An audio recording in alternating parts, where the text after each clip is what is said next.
still celebrating all things to do with health on this Tuesday on your Feel Good Breakfast Show. And thank you for joining us on this gorgeous, gorgeous morning. And I can't wait to get into this conversation in particular. Because if you've ever felt like allergies flare up at work, don't worry, you are not alone and you're not imagining it. From dust and certain scents to even the office plants, many factors can actually trigger allergies in a work environment. Our general practitioner, Dr. Leila Kasim, is here to share some tips on handling workplace allergens. A very interesting one, Doc, to get into, because when I think allergens, I usually think of at home because we've got pets, right? And that's the association. Now we're outdoors in the workplace doing our thing. What are the sorts of causes of allergens in the workplace? So there's so many allergens. It just depends on the type of work that you do.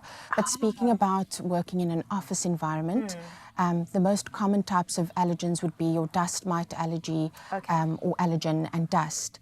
And then obviously the environment, the air conditioning, depending on the humidity in the office, mold. So if it's quite humid in the office with no ventilation, mold can also be an allergen. Okay. And then obviously the fumes related to chemicals or cleaning products and even fragrance like scents in the office. Hectic. And then, as you said, flowers. So flowers can all trigger allergic rhinitis symptoms. Wow. So everything, basically. Everything. And I'm hoping by the end of this conversation that you'll bring us some hope to know that we are not alone and we can actually sort this out. But when it comes to minimizing your exposure to these allergens, I mean, we can't really call off sick from work every day. So how do we go about doing this? So exactly.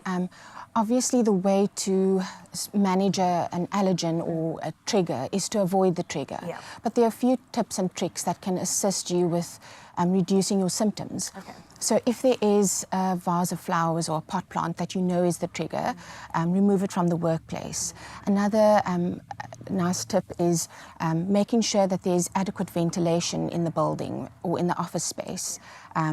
And if there are carpeted areas or curtains in the workplace, make sure that it's clean and vacuumed with an adequate filter. And then obviously wiping your desk, sanitizing and cleaning. And if you are allergic to cleaning agents, use non-fragranted cleaning agents.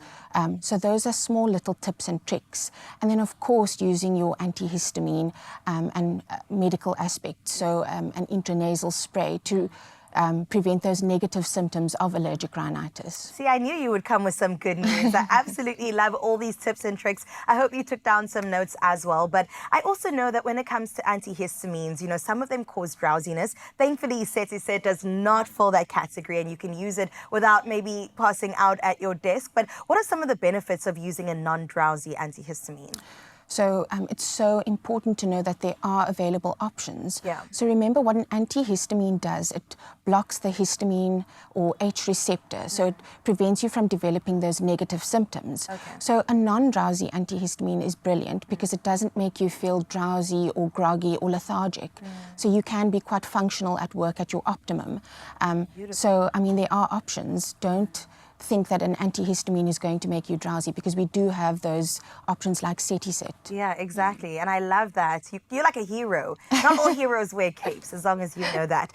If you are now an employer and you are looking at your office space and you really want to make it an ideal environment in order for people to be productive, how exactly can I approach this when it does come to allergens? So it's always important to have good communication, I feel.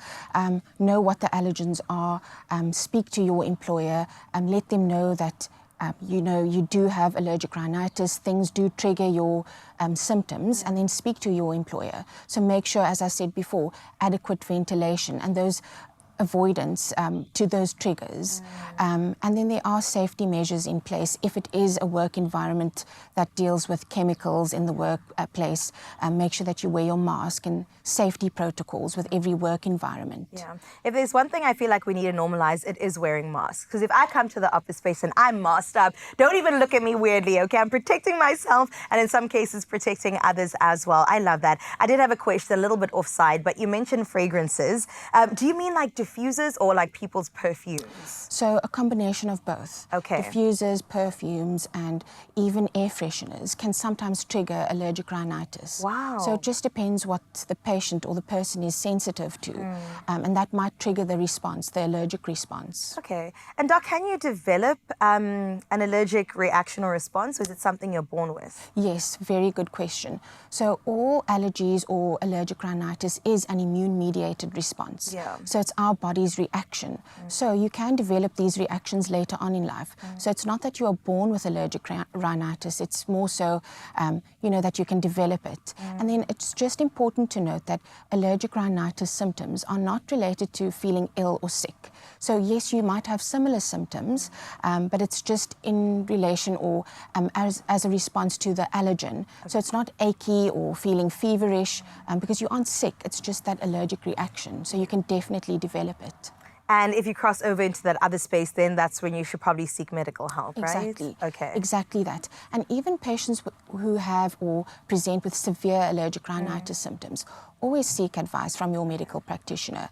Some patients really, really suffer quite badly, and it is important to get the help so you can be functional and work at your optimum. Oh, I love this. And we do want to do that. We want to put our best foot forward every single day. Thank you so much, Doc. You always come through with the best advice and some good news for us as well. And for you too. Allergies in the workplace can be tough. We know this. But with these tips from our good Doc, as well as Ceticit support, relief, of course, is right within your reach. Now, how about a chance to win? I can see you smiling right now. Ceticit is giving away 2,000 Rand in cash. So simply reply to the competition post on the Expresso social pages and tell us this one thing. What's your biggest allergy challenge in the workplace? Don't hold back now, and don't forget to use that hashtag Ceticit. And of course, the competition does close Friday, the 1st of November. That's this coming Friday, and T's and C's can be found on expressoshow.com. Thank you so much, Doc. Pleasure.